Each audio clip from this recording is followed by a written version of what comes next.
Hello friends, this is the video on normal distribution and this is the third part of probability distributions. The first one was binomial distribution, the next one was Poisson distribution, and this is the normal distribution. Okay, now this method is used when n is large and p is also quite large, not very small.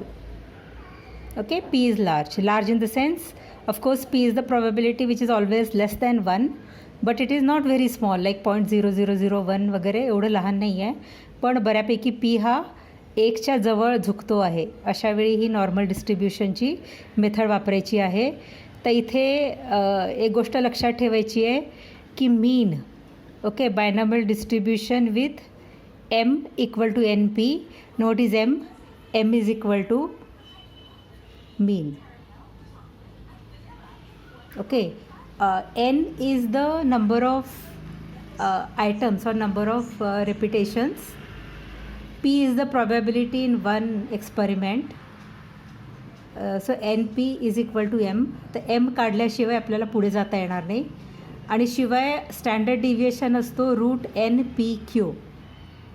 Okay, तर हा formula लक्षात ठेवा. बऱ्याचदा standard deviation हा directly दिलेला असतो, म्हणजे हे आपल्याला कॅल्क्युलेट नाही करावं लागत, तरीसुद्धा हा फॉर्म्युला माहीत असू दे. Standard deviation denoted by the symbol sigma equal to square root of npq. You know what is q? q is equal to 1 minus p. I hope you remember this from binomial distribution. Also remember I am using small p here. Okay, not big P, not capital P. Now another variable is defined. So we define a new variable here which is z, and the formula for z is x minus m upon sigma. m इथे वर काढला आहे आणि हा sigma इथे काढलेला आहे किंवा दिलेला आहे, आणि z equal to x minus m upon R.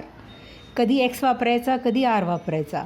For example मला 35पेक्षा कमी मार्कांची मुलं किती आहेत हे काढायचं असेल तर x हा 35 टाकायचा, x किंवा r.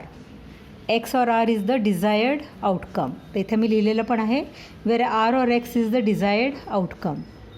आता हा जो z आहे त्याला एक नाव आहे, it is called as standard normal variate, SNV. तर बरंच इथे नॉलेज आहे, पण एकदा आपला हात बसला की हे अंगवळणी पडेल. Standard normal variate is SNV. आता गणितामध्ये जी दिलेली आहे ती प्रॉबॅबिलिटी जर आपल्याला काढायची असेल तर आता इथे हे लक्षात ठेवायचं की प्रॉबॅबिलिटी म्हणजे हा जो बेल शेप्ड कर्व आहे त्याची area is the required probability. All right, area under this curve is the required probability. आता हा बेल शेप्ड कर्व आहे आणि हा हळूहळू असा एक्स ॲक्सिसला पुढे जाऊन कुठेतरी तो भेटेल. Okay, up to infinity. अगदीच लवकर भेटणार नाही आहे तो, पुढे जाऊन तो एक्स ॲक्सिसबरोबर हळूहळू मर्ज होणार आहे. एक्स ॲक्सिसवर झेड प्लॉट केला जातो आणि मधली जी लाईन आहे central line, that is Z equal to 0ची लाईन आहे.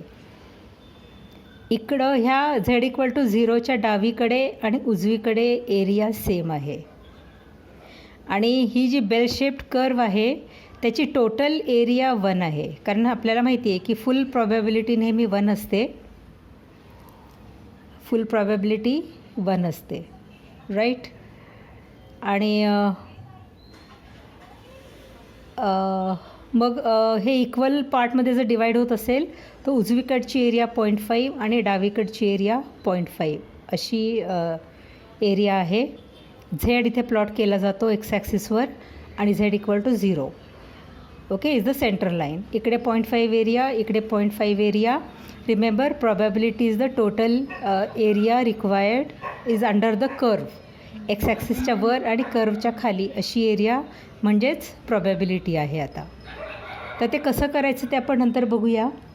इथं मी लिहिलं आहे, हा जो ग्राफ आहे हा SNVसाठी आहे. SNV स्टँडर्ड नॉर्मल व्हेरिएटसाठी आहे, म्हणजे झेडसाठी आहे, आणि झेडचा इथे फॉर्म्युला आहे. त्यातला m कसा काढायचा इथे आहे आणि S सिग्मा कसा काढायचा तो इथे आहे.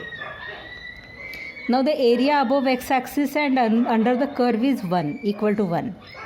This curve is symmetric about z equal to 0. जे मी आता सांगितलं दोन्हीकडे इक्वल आहे, सिमेट्रिकल आहे.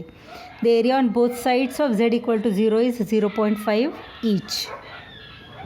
If p is the desired outcome.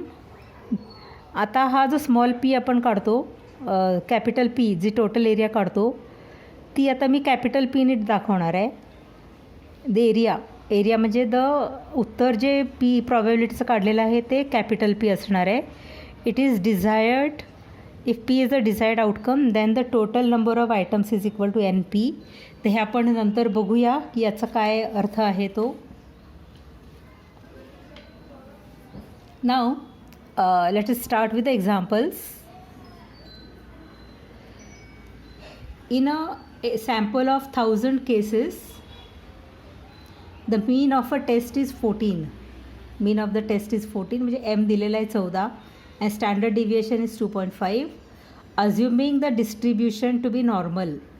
बरं, हे एक्झाम्पल नॉर्मल डिस्ट्रीब्युशन इज कसं सोडवायचं आहे तर हे वाक्य त्या गणितामध्ये असतं. नॉर्मल डिस्ट्रीब्युशन हे कुठं ना कुठं त्या गणितामध्ये आपल्याला दिसेल.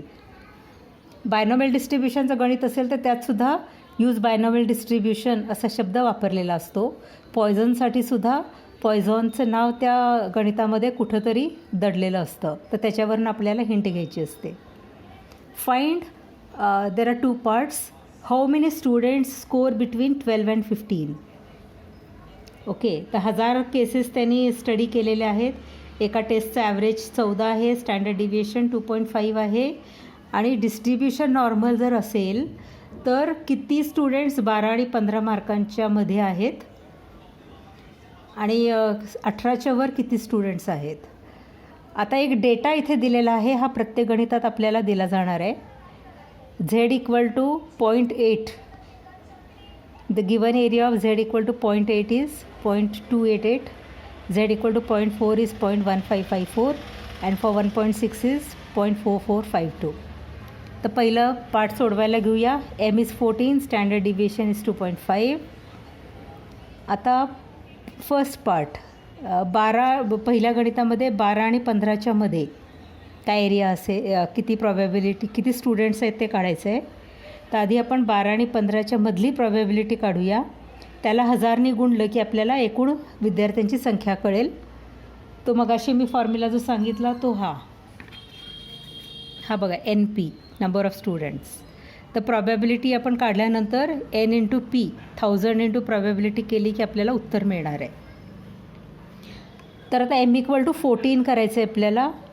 M 14 आहे, सिग्मा 2.5 आहे.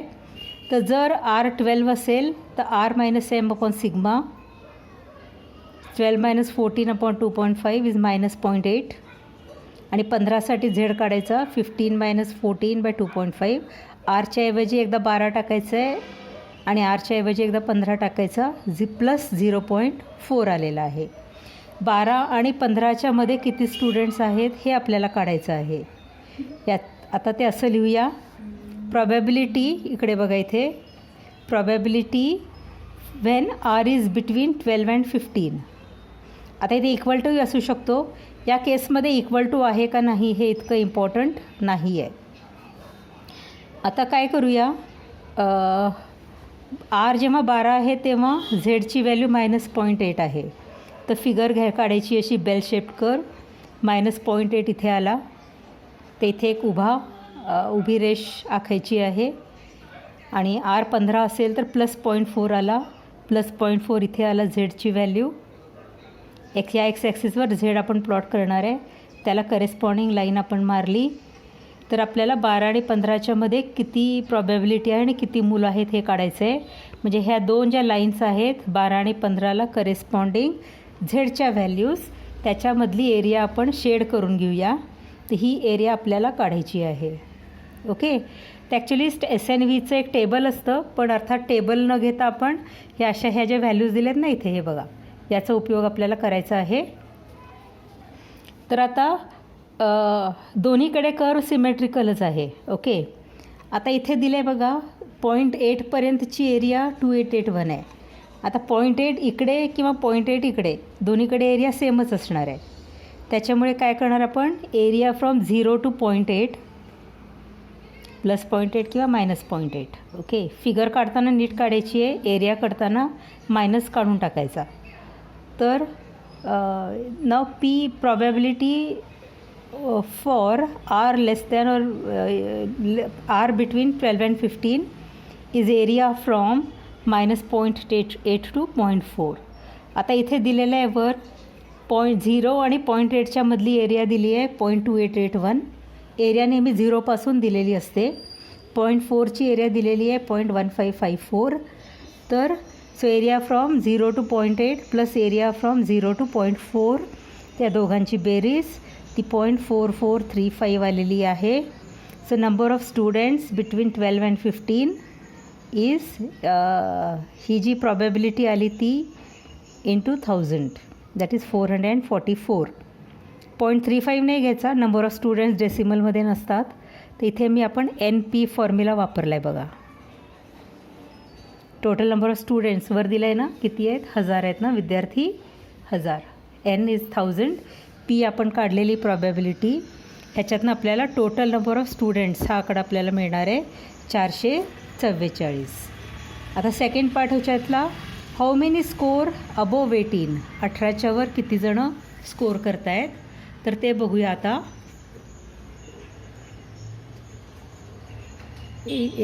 जस्ट अ मिनिट, कुठे गेलं ते एक्झाम्पल. 18च्या वर I lost the sum I think.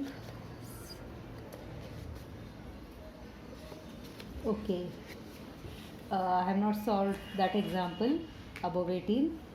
तर ते मी नंतर तुम्हाला सोडवून दाखवेन. पुढचे example, the weights of 4000 students is normally distributed. आता इथे नॉर्मल डिस्ट्रीब्युशनचा शब्द आलेला आहे बघा. Is normally distributed with mean of 50 kg, sigma 5 kg. Find the number of students with weight less than 45 आणि बिटवीन 45 and 60. आणि इथे काही डेटा दिलेला आहे, तो लागेल तसं आपण त्याचं अनालिसिस करूया. तर Z = x - m upon sigma, it is x - 50/5. M इथे दिला आहे 50, सिग्मा दिला आहे 5 इथे, तर तो इथे टाकला आपण. आता लेस दॅन 45 म्हणजे x 45 टाकला तर किती येईल, 45 - 50/5 is -1. Now the some is, now let us write this mathematically. Probability for x less than 45 equal to probability, xचं conversion आधी झेडमध्ये करून लिहायचं आहे. आता x 45 तेव्हा z हा -1. So x less than 45 means z less than -1. आता फिगर काढायची, इथे 0 इकडे -1, रफ फिगर आपल्याला लागणार आहे इथे, तर -1. ओके, पण आता एरिया आपल्याला नक्की कुठली हवी आहे, लेस दॅन 45 म्हणजे -1च्या डावीकडे लेस दॅन, -1च्या उजवीकडे ग्रेटर दॅन येणार आहे. तर ही एरिया शेड करून घ्यायची आहे आपल्याला.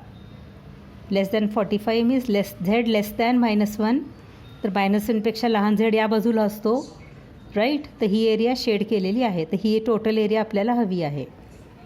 आता ही डावीकडची z = 0च्या पूर्ण डावीकडे एरिया आहे 0.5 आणि 0 आणि 1च्या मध्ये इथे दिलं आहे बघा, 0 आणि 1 0.3413. ओके, तर टोटल एरिया कशी येईल, दॅट इज आता equal to area to the left of -1, but area z = 0 to 1 is 0.3413. So required area is 1 minus 0.3413. It should be 0.5.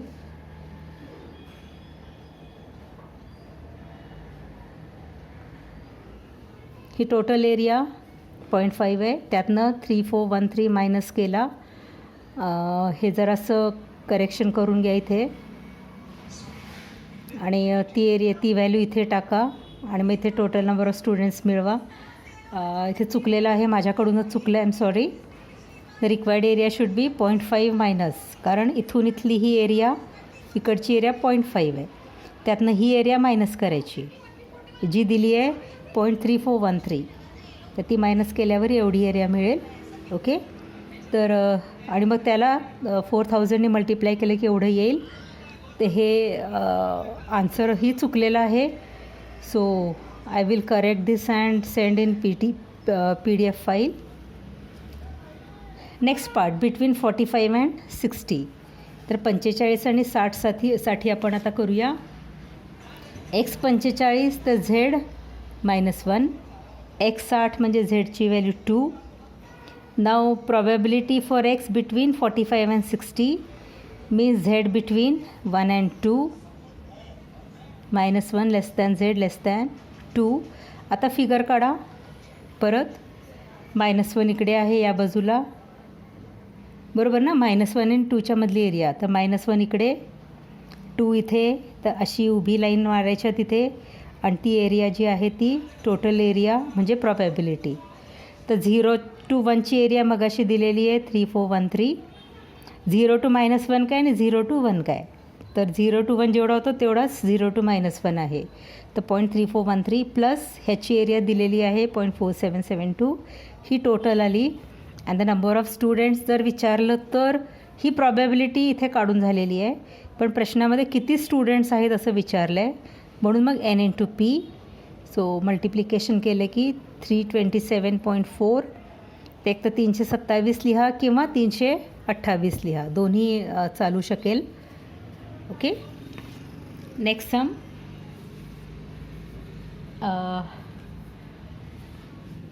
So in a certain exam 500 students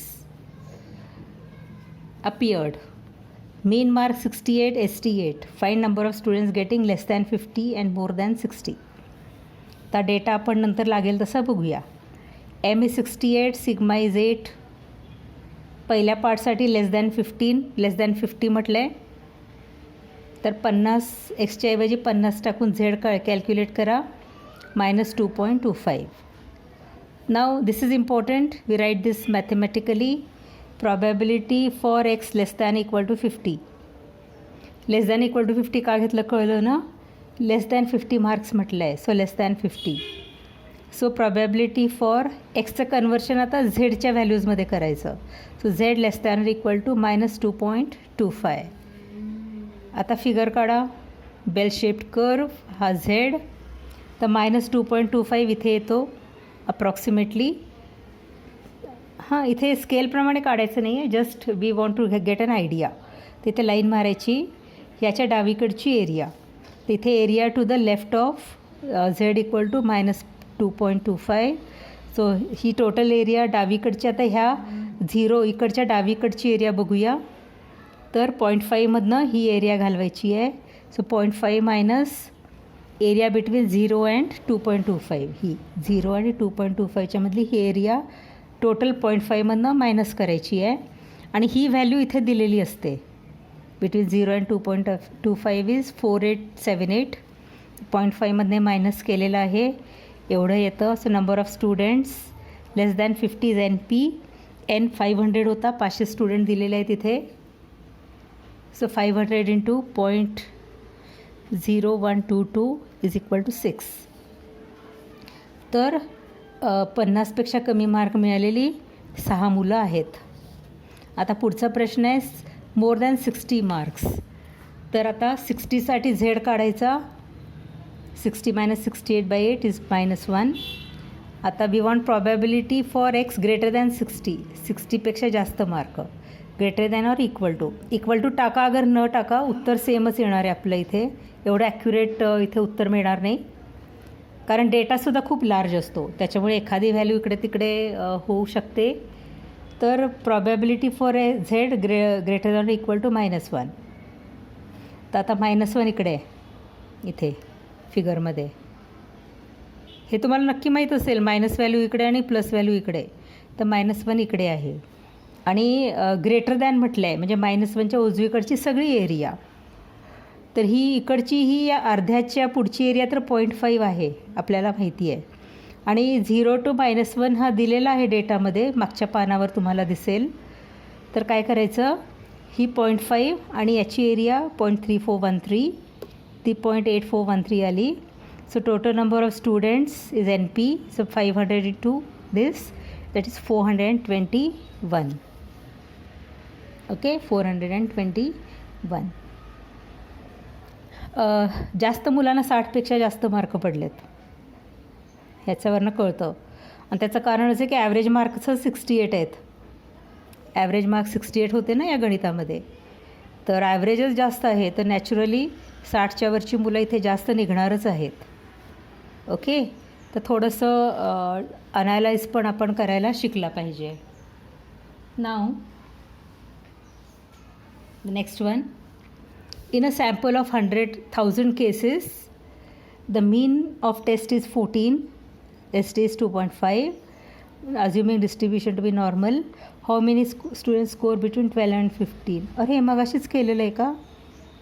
12 आणि 15च्या मध्ये किती? हे मगाशी केलेलं आहे आपण. 12साठी Z काढायचा, 15साठी Z काढायचा, M आणि सिग्मा दिलेला आहे. The probability between x between 12 and 15, so Z between -0.8 and 0.4, -0.8 इकडे, 0.8 इकडे, 0.4 इकडे. 0 to 0.4 डेटामध्ये दिलेला आहे 1554, 0 to 0.8 दिलेला आहे 2881. तर त्या व्हॅल्यूज ॲड केल्या की प्रॉबॅबिलिटी कॅपिटल P मिळेल आपल्याला. So number of students is N into capital P, that is 0.4435 into 1000, 444. Next one, the sizes of 1000 items are normally distributed. बघा नॉर्मल डिस्ट्रीब्यूशन म्हटलेलं आहे इथे. मीन 20, sigma 4. Find probability that the item selected at random will have size between 18 and 23, about 26. हा data दिला आहे तो नंतर बघूया. तर M20 दिला आहे आणि सिग्मा 4 दिलेला आहे. पहिला प्रश्न 18 आणि 23च्या मध्ये किती आयटम आहेत? किती आयटम म्हटलं की शेवटी NP करायचे, लक्षात ठेवायचं. फाइंड प्रॉबॅबिलिटी म्हटलं की उत्तर 0 आणि 1च्या मध्ये. But find total number of items म्हटले की N इंटू P करायचं आहे. So X is equal to 18साठी Z काढला, 23साठी Z काढला. Remember the formula. 2 मार्काच्या 1 मार्काच्या गणितामध्ये फॉर्म्युलाच येणार, कळतं आहे का? So probability for X between 18 and 23 is Z between -0.5 to 0.75. तर आता इथे -0.5 इकडे आहे, प्लस 0.75 इकडे आहे. ही चिन्ह नीट द्यायची आहेत म्हणजे इथे आपल्याला ग्राफवर नीट काढता येईल. तर ह्या दोघांच्या मधली एरिया म्हणजे मधला हे पार्ट आपल्याला शेड करून घ्यायचा आहे. 0 to 0.5ची एरिया इथे वर दिली आहे, 0 to 0.5, आणि 0 to 0.75 पण दिला इकडे. तर त्याची बेरीज केली की आपल्याला ही प्रॉबॅबिलिटी मिळेल. So that into 10,000 is 5490 is the total probability. पुढचं बी पार्ट होता अबाउट 26. तर अबाउट 26साठी बघा, X26साठी Z काढायचा, तर 1.5 येतो आहे. So probability for X greater than 26 is for Z greater than 1.5. 1.5 इकडे आहे, उजवीकडे 1.5ला उभी रेष काढायची आहे आणि त्याच्या उजवीकडची एरिया ग्रेटर दॅन आहे ना, म्हणून उजवीकडची एरिया, लेस दॅन असेल तर डावीकडची एरिया. तर ग्रेटर दॅन 1.5 म्हणजे ही एवढी एरिया. तर आता ही एरिया फक्त एवढीच एरिया कशी काढायची? त्याने डेटा देताना इथून इथली एरिया दिली आहे, 0 to 1.5ची एरिया दिली आहे, पण आपल्याला ही इकडची एरिया पाहिजे. तर काय करावं लागेल, ही उजवीकडची टोटल एरिया 0.5 आहे, त्यातनं ही मायनस करायची म्हणजे ही एरिया मिळेल. सो 0.5 मायनस 0.4332 इज 0.0668 आणि मग त्याचं उत्तर येते total number of items as 668. All right, तर अशी नॉर्मल डिस्ट्रीब्युशनची गणितं सोडवायची आहेत. तर हा व्हिडिओ मी शेअर करते आहे try to solve the examples which I have given in the ग्रुपवर मी गणितं टाकलेली आहेत बरीच. त्यातली कुठली 5 गणितं ट्युटोरियल म्हणून करा आणि बाकी सगळी गणितं प्रॅक्टिस म्हणून तुम्ही सोडवा. All right, so we are stopping here.